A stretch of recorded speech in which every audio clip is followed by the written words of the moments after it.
Okay, so we're going to start off, we're going to write human DNA at the top.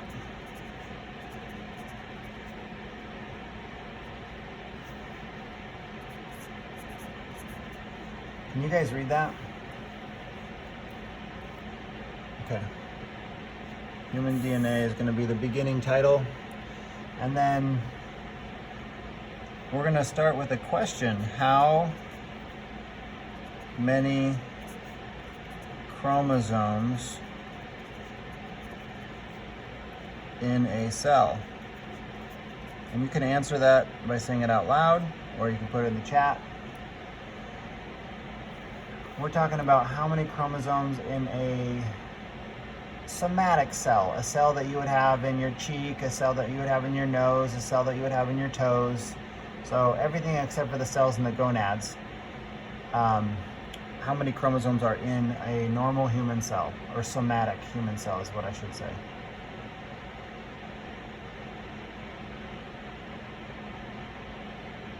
Yeah, 46, good. Okay, 46. So 46 chromosomes in a human somatic cell. Most of your cells have 46 chromosomes. And we're also going to write that that equals 23 pairs.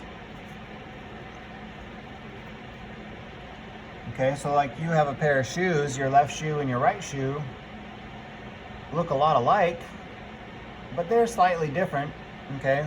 Just like you get one from your mom and one from your dad. And so we're going to draw a line underneath that. We're going to make this a math equation. 23 from mom plus 23 from dad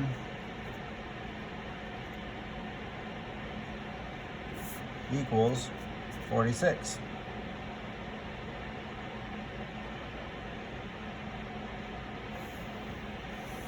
And I'm going to separate that information by drawing a line, and then new word, karyotype.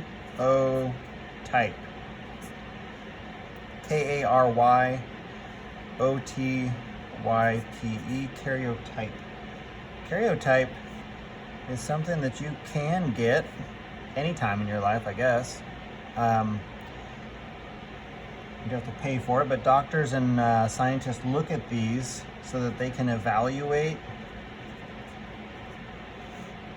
the size, shape, and number of chromosomes. It's like a map of all 46 chromosomes, okay? But we're gonna do 23 spots because there's gonna be 2 chromosomes per spot. So the way we're gonna make our spots is we're gonna do a number 1, a number 2, and we're gonna count up to 23 like this, circling each number.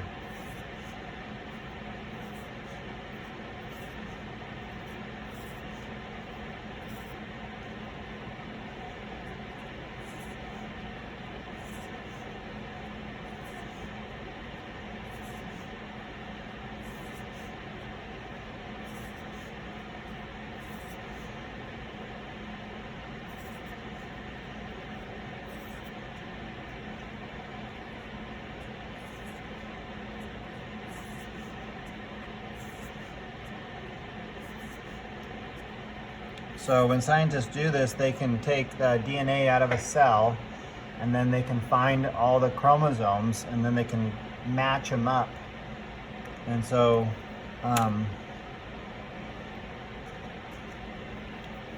they do, a lot of them have different lengths. Number 1 is actually kind of one of the longer ones. It has 2,000 different genes on it. So I'm using a different color now. You should use a different color. I'm going to use this orange, and I'm going to say that orange is going to be mom. I'm only going to write mom once for that orange chromosome right there. And then dad has the same 2,000 gene code on number 1 as well. So you get 2 copies of everything you need to be a human. You get one copy from your mom and you get one copy from your dad. And it's possible that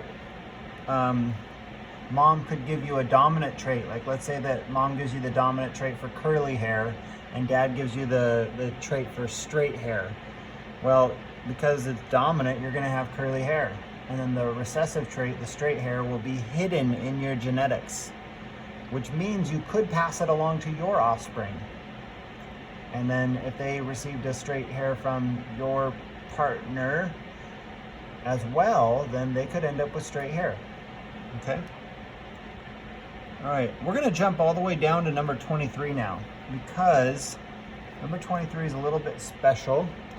Number 23 is gonna always have an X chromosome from mom, because mom only has an X to give her offspring. So she always gives the X chromosome with her egg. But the father is gonna have, on number 23, he's gonna be XY. A male is always gonna be XY, okay?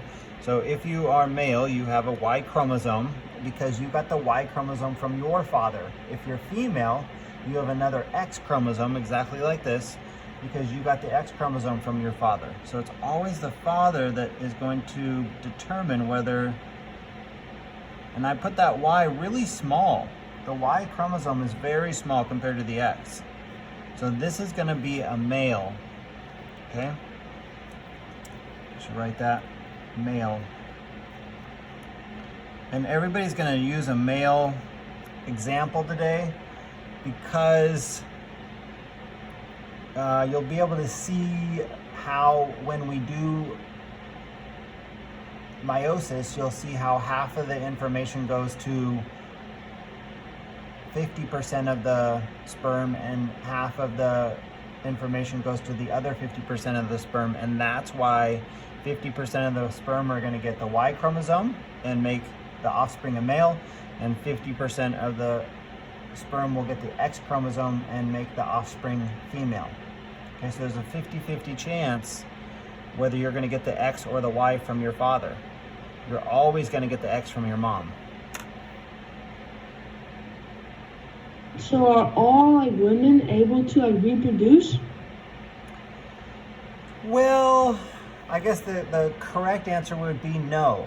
Not everybody can reproduce depending on their biology. Some people, you know, their womb is not going to create like a safe lining for the offspring to develop in. Some people don't. Some people don't have the right shape of uterus, and the sperm can't travel where they need to travel. Some people, the eggs don't drop into the fallopian tubes. So there's a lot of different possible things that can go wrong, both with the male. Some male sperm won't swim. Some male sperm don't turn out to work.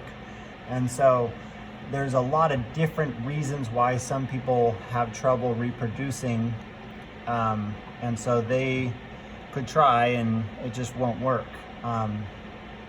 My stepsister actually had a lot of trouble, and they ended up making the sperm fertilize the egg in a petri dish, like in a scientific laboratory. They fertilized the sperm in a petri dish under a microscope, and then they put that fertilized egg in her, and then the baby developed inside of her womb, and she has a baby boy. And so it's pretty cool. I mean, that worked with the science, it worked, but and then other people, the baby can't develop in the womb. The womb doesn't allow for the baby to develop correctly, and so some people would have like their sperm and egg combined in a petri dish, but then put into a different woman. They call that a surrogate mom, and that works for some people. So there are things that people do if they really want to have kids, or some people adopt. But anyway, some people's bodies don't have the right biology to allow them to produce for one reason or another. Was that what your question was about, Sam? Yeah, because you know like how babies sometimes are like born with like disabilities. Yeah. I was wondering if a woman can reproduce, but that affects them.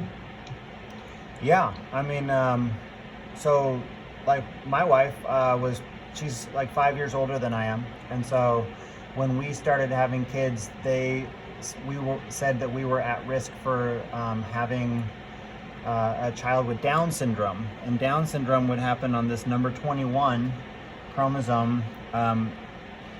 Normally, one chromosome, these get split, and you'll see how that works in a few minutes by the end of today.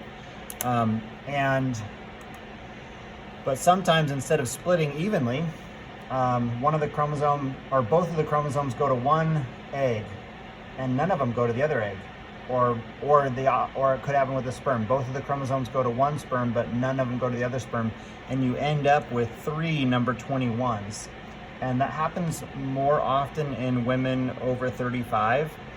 And so they start to do more tests when you're pregnant and you're over 35. They do a little bit more tests to check on the health of the baby, because there's more chance of having things like that happen as you get older.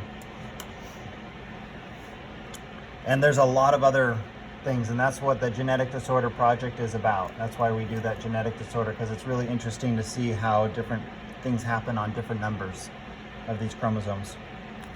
Okay, so we're going to draw all of mom's chromosomes.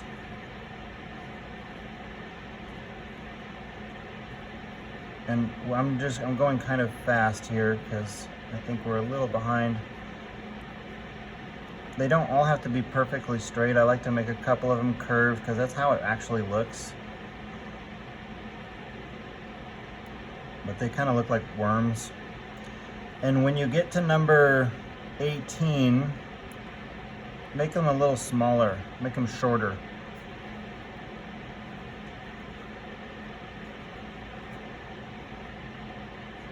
$19 short, $20 short, $21 short, $22 short. And now just do the same thing for the father's chromosomes.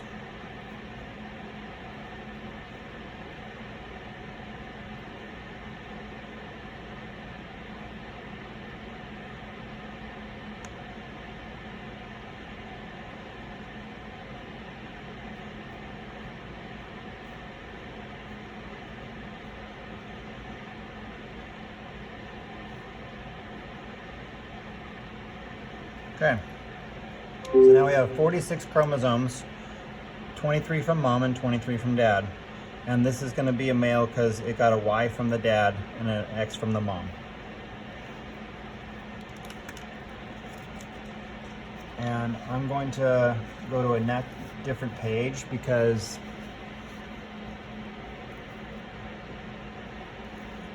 we're going to start a new topic. Can you go really quick? I almost finished the last one. I just want to really get done with it.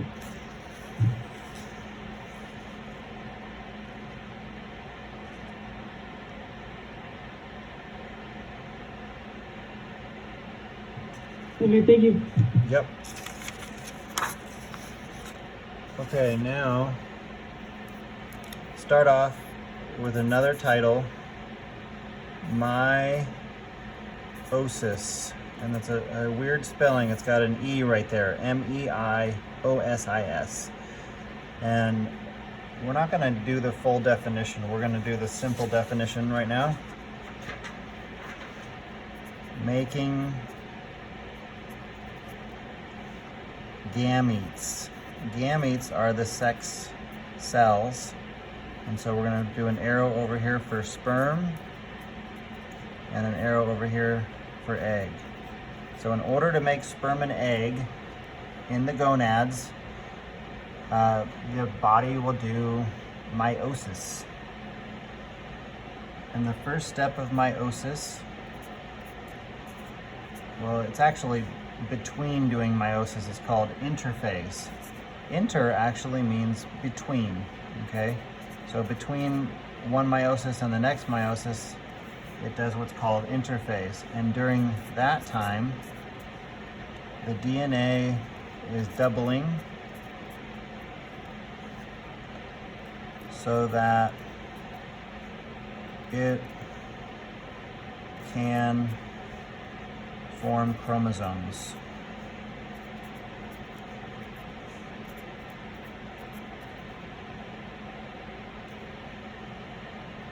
And I'm going to draw a picture of a cell. And in the cell, we're going to do this is called the nucleus. And in the nucleus, we're going to do little squigglies to represent the DNA.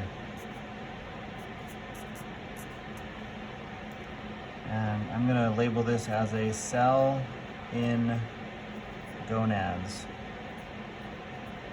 So this could be a cell in the testes or in the ovaries.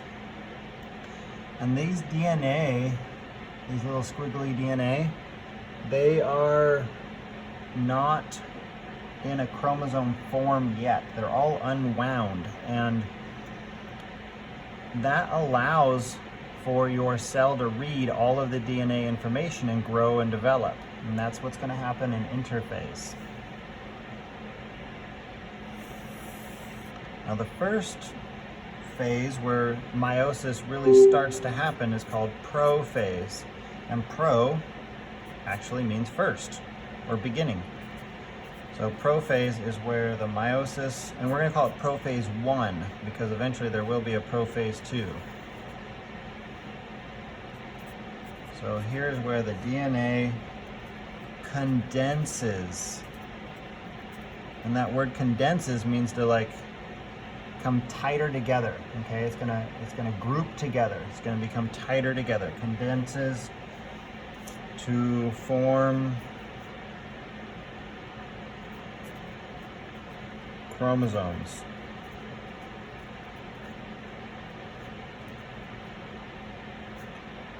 Which could also be called chromatid pairs. Chromatid. Chromatid is like the singular form of chromosome.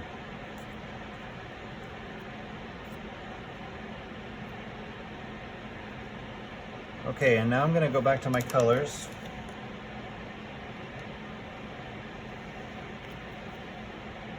I have an orange, and so the first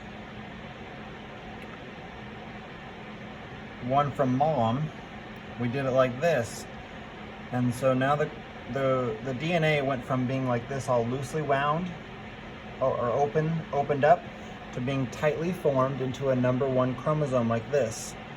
But the number 1 chromosome also doubled to make a chromatid pair, and so this left and the right are like a pair of shoes. They match each other. Okay, so this is number 1 from mom, and then we said there was gonna, so every single one of your cells has a number 1 from your mom and a number 1 from your dad. Okay, and those in prophase 1, they're going to come together, closely line up next to each other. We can't see it. Oh, thank you.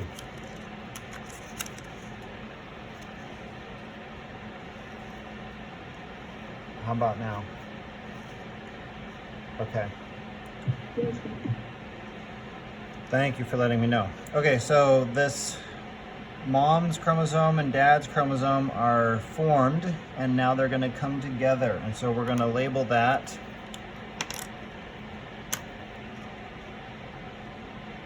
so these are called homologous. Oops. H-O-M-O. Homo meaning same. Homologous chromosomes.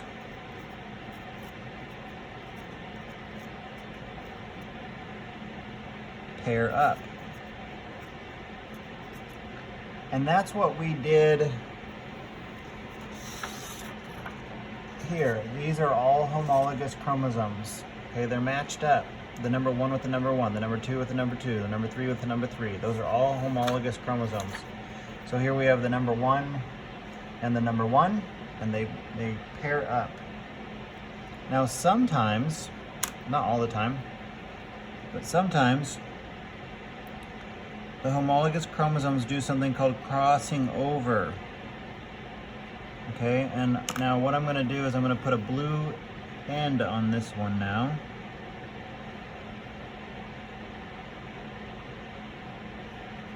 And on this one, I'm going to put an orange end. So basically what happened here is they flip-flopped. The orange information went onto the blue, and the blue went onto the orange. And that is called crossing over. Crossing over equals genetic info swap. So this is important for making sperm and egg different. So that you didn't turn out exactly like your brother. Okay, so even if you're both boys, some of your information is going to be different than your other. And you'll see, we'll watch how these go through the process of meiosis and how it allows for more differences in sperm and egg. This time we're doing a boy, so we're talking about sperm today. Okay, any questions on Prophase 1? This is probably the hardest, the one with the most information on it. The other ones go a lot faster. Are we ready to move on?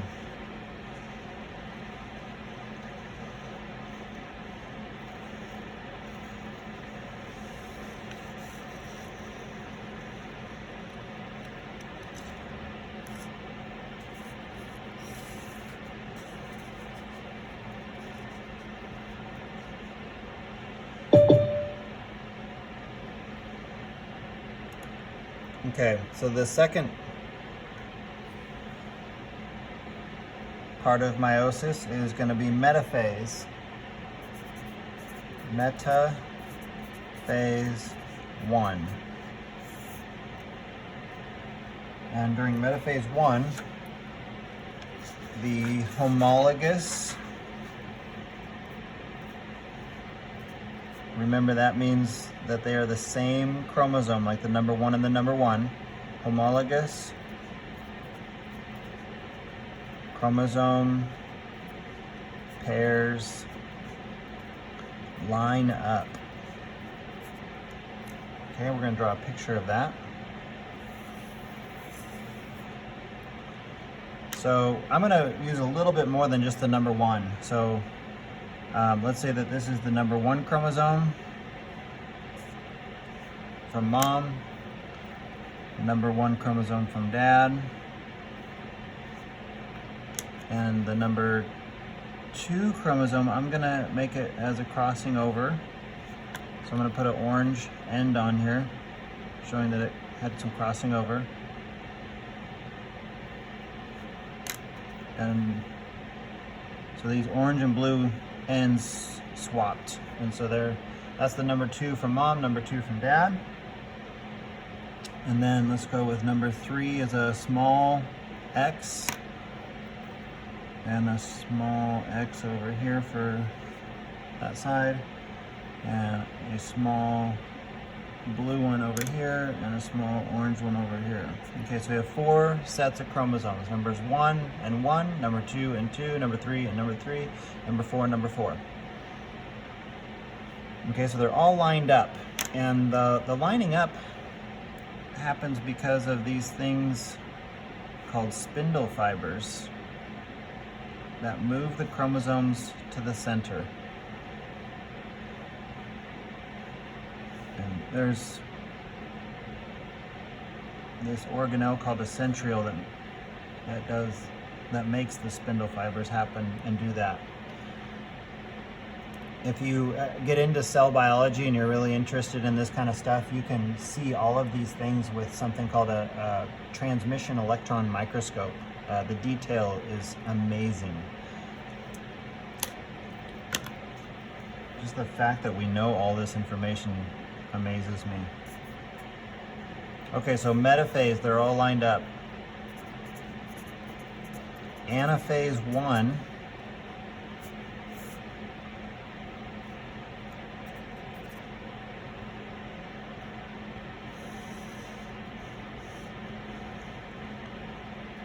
Homologous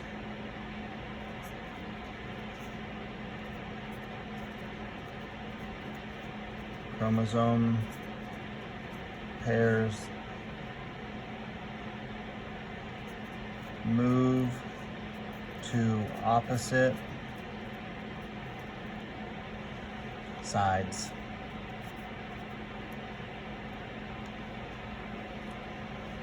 Okay, and to draw that, you just draw a cell. And then I want to look up here above, and I see that I got the orange over here on this side, so I'm going to put the full orange large chromosome over on this side. And then right below it I have the orange with the blue arm on it. So I'm crossing over. And then right below that I have the little blue one, and then I have the little orange one. And then on this side I have the full blue. I have the blue with the orange tip. I have the little orange and the little blue. And now what you're noticing, hopefully, is that this is gonna end up becoming its own cell right here, and this is gonna become its own cell right here. And you can see that they're not the same. And so if this was to become part of a human, it would get different information than the other side. Okay, so the next stage, that's what's gonna happen. It's called telophase. But we're not done. We just went through half of the phases so far. In telophase, the cell splits.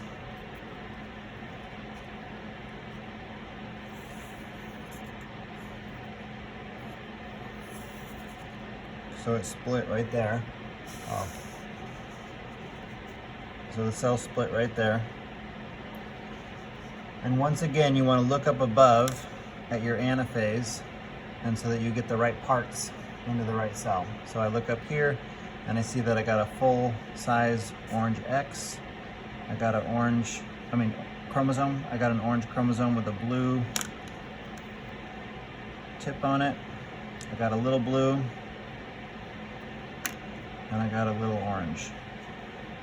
And on the opposite side, I had a full size blue.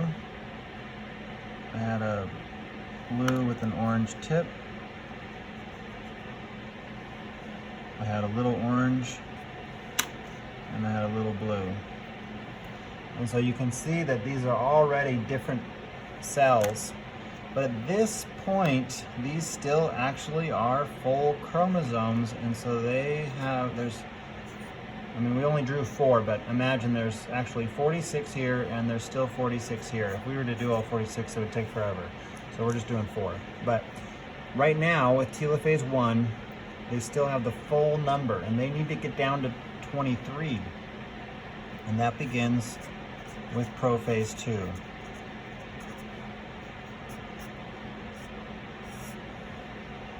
In prophase 2, chromosomes separate.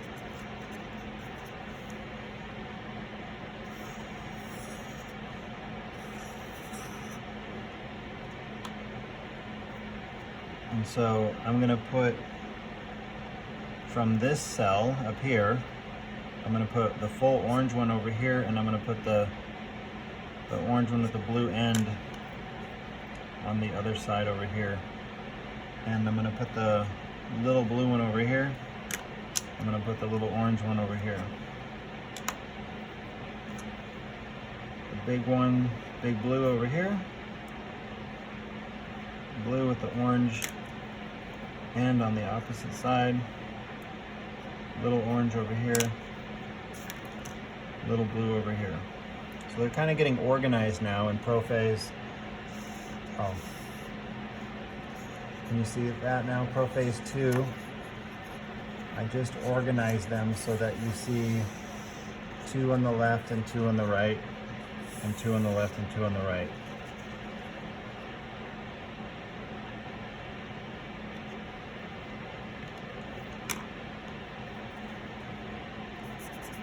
just like before, after prophase, we have metaphase, but this time it's Metaphase II.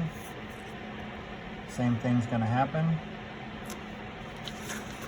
The chromosomes line up.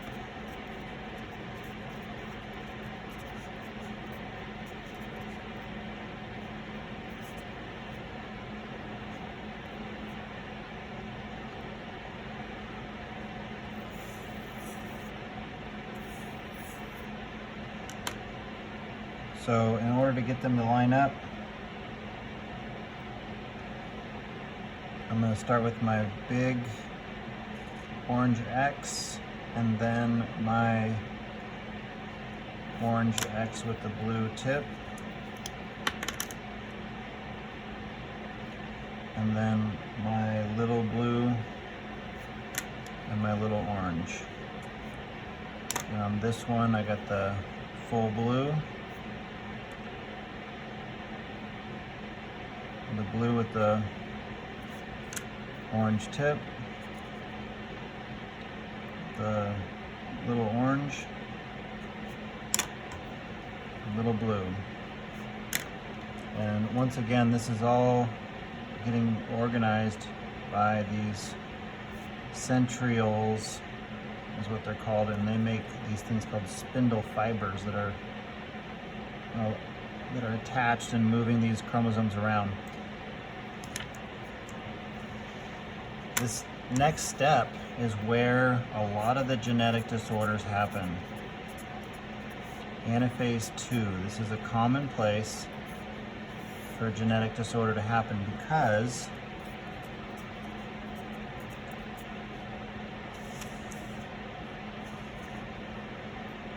chromatid pairs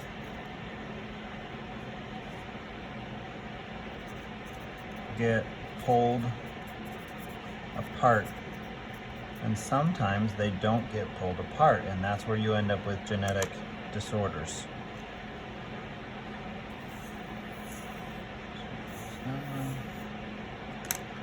Now, once again I look up here and I see this one's fully orange, so I make this half of the orange over here. Notice it's not an X anymore, it's just this like one chromatid. The other chromatid is over there. On the next one, I got to be careful because I got this blue tip. So it looks to me like it's a full orange it's going to go to the left side. But on the right, I have that blue tip that I need to make sure I include going over to this right side. The little one is blue, full blue. And then the other little one is full orange. And then on this cell, I have full blue, chromatid, chromatid. The next one is fully blue, it's going to go to the left, but only it's got orange on the tip of this blue one going to the right. And then a small orange and a small blue. And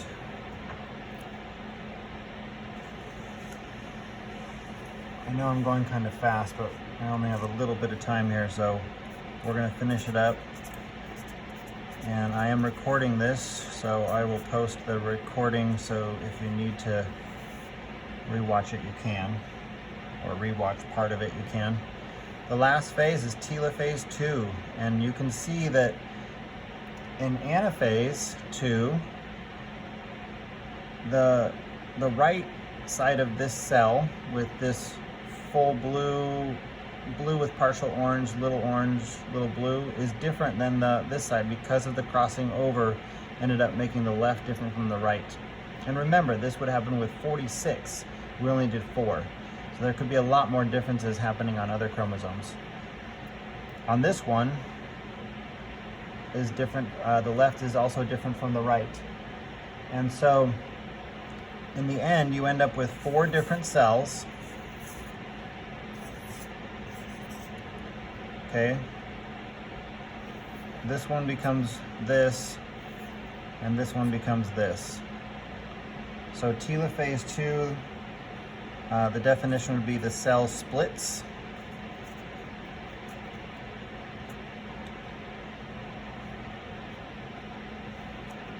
And then the new nucleus is made. And so here's the nucleus and the DNA inside, the nucleus with the DNA inside, the nucleus with the DNA inside, the nucleus with the DNA inside. And since this was a male, we can put little tails on them because they're going to be sperm that are going to swim to an egg and fertilize the egg. And that's a sex gamete formed by meiosis. So we started with one cell and we ended up with 4 cells with half the chromosome information. Now they have 23, 23, 23, and 23. Eggs would be made the same way, they just wouldn't have the tails on them.